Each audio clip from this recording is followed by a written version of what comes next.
morning we talked about the anatomy of a manatee with its closest relative, the elephant. The manatee has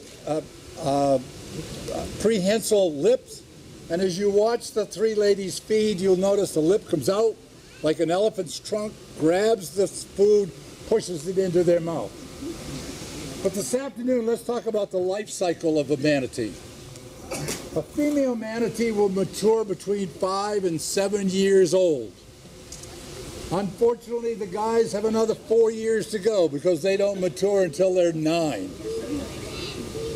We're not exactly sure how it happens or how she encourages the other manatees, but a female manatee that is ready to breed sends out hormones, we think, and attracts as many as a dozen other male bull manatees.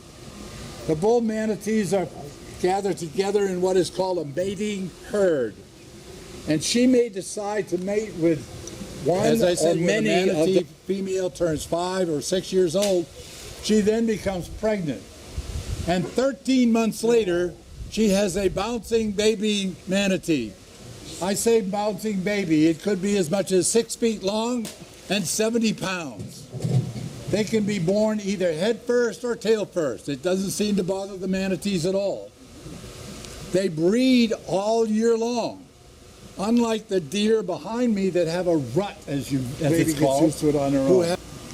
They're excellent mothers, excellent. They do not let the baby out of their sight, with one exception.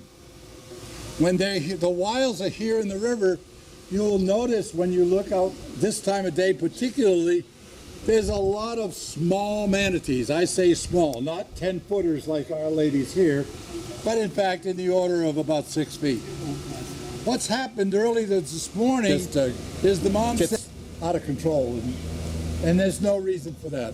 Most people, once they understand that the manatee isn't threatened, that's enough to cause them to do it right. And the second and most important thing is